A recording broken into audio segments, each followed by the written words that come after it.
Assalamualaikum warahmatullahi wabarakatuh. Kembali lagi bersama saya, Satria Luhur Pambudi.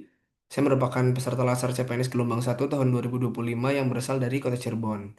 Pada kesempatan kali ini, saya akan membuat video rangkuman dari materi adaptif dan kolaboratif. Ini adalah outline yang saya buat. Ada 5. Yang pertama, memahami konsep adaptif. Kemudian, mengapa perlu adaptif. Kemudian yang ketiga, government versus governance. Yang keempat, konsep kolaboratif. Dan yang kelima, whole of government. Baik, yang pertama adalah memahami konsep adaptif. Jadi, adaptif ini kan merupakan sebuah kata sifat ya, kata bendanya itu adalah adaptasi. Adaptasi ini merupakan kemampuan mengubah diri sesuai dengan keadaan lingkungan, tetapi juga mengubah lingkungan sesuai dengan keadaan.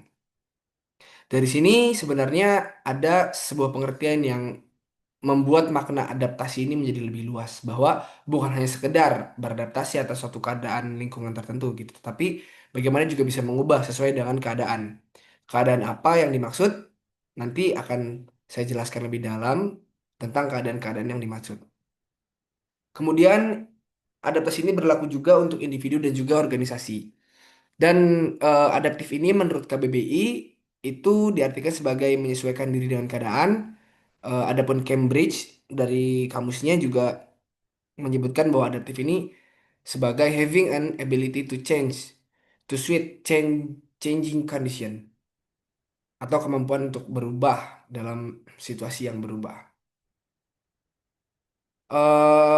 Poin selanjutnya itu seringkali adaptif ini juga dikaitkan dengan kreativitas, karena kreativitas ini dianggap sebagai bekal untuk menciptakan satu perubahan ya, si kreatif ini.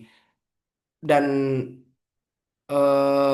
kreatif ini juga dipandang bukan hanya sebagai sesuatu yang bersifatnya create, membuat, tetapi dianggap juga sebagai mental dari seseorang. Seperti itu. Lalu yang ketiga, ada pun dimensi kreativitas ini ada 4 poin. Yang pertama, fluence, yaitu kemampuan menghasilkan banyak ide atau gagasan baru karena wawasan yang dimilikinya. Kemudian flexibility, kemampuan untuk mengkombinasikan dari ide-ide yang berbeda.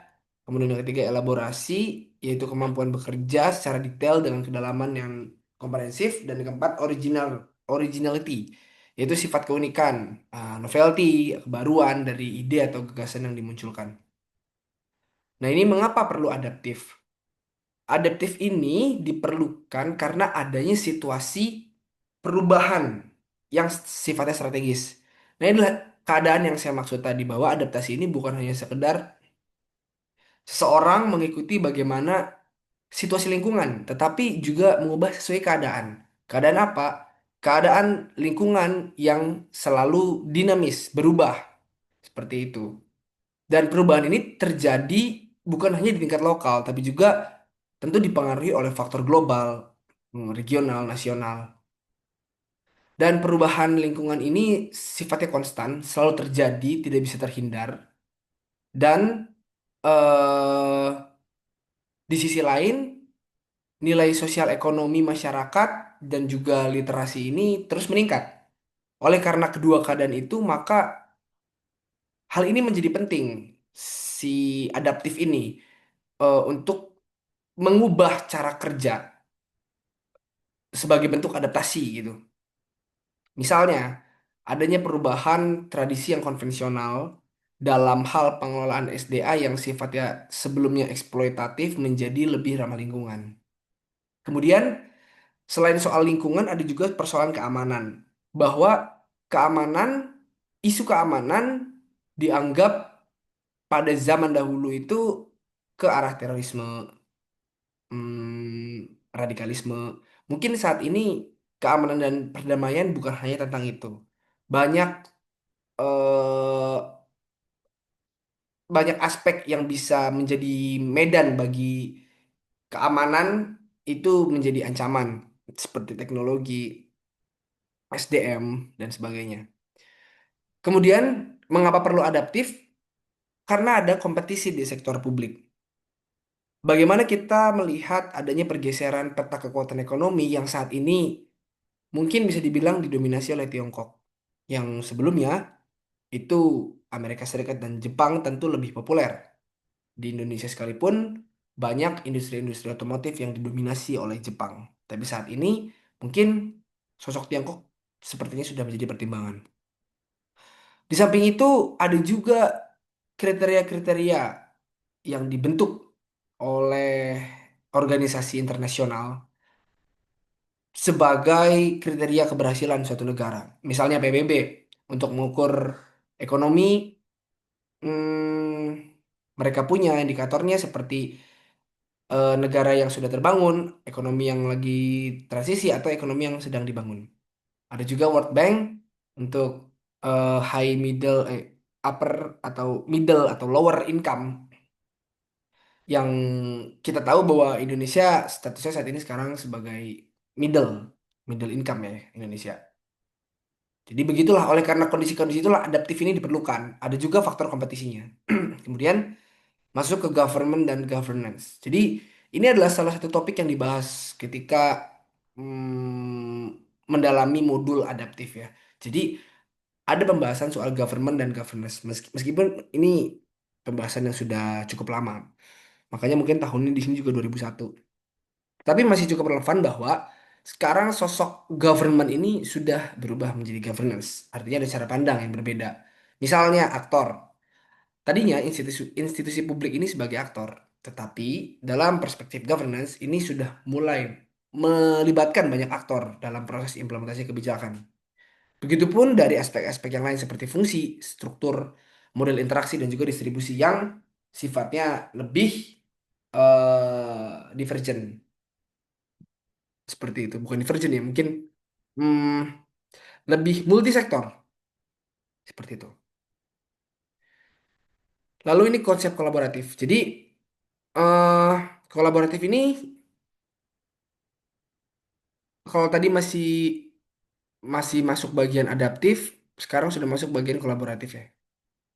Kolaboratif ini itu didefinisikan oleh Link dan Sickert di 2005 bahwa is a complex process which demands plain, intentional knowledge sharing that becomes the responsibility of all parties. Jadi kolaborasi itu memang kompleks dan sangat tergantung dan kesemuanya itu secara dengan disengaja itu dibagi bebannya kepada seluruh pihak gitu ya. Tersusun, terencana, dibagi sama rata untuk mencapai satu tujuan tertentu.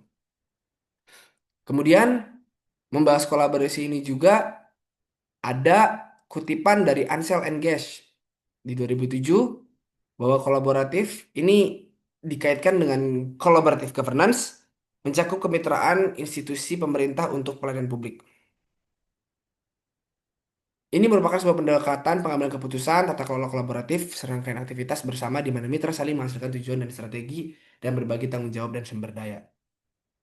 Ansel Enges juga menguraikan ada 6 kriteria penting untuk kolaborasi, yaitu forum yang diprakarsai oleh lembaga publik atau lembaga, peserta dalam forum termasuk aktor non-state, artinya masyarakat juga dilibatkan. Lalu peserta terlibat langsung dalam pengambilan keputusan, bukan hanya dikonsultasikan saja oleh agensi publik. Kemudian forum diatur dan disusun secara kolektif. Terus forum juga bertujuan membuat keputusan dengan konsensus. Dan yang terakhir, fokus kolaborasi ini adalah kebijakan publik atau manajemen. Selanjutnya ada whole of government. Ini ada istilah dalam modul kolaboratif. Whole of government ini adalah pendekatan yang dianggap mampu menyatukan upaya-upaya kolaboratif pemerintah dari seluruh sektor untuk mencapai tujuan pembangunan kebijakan.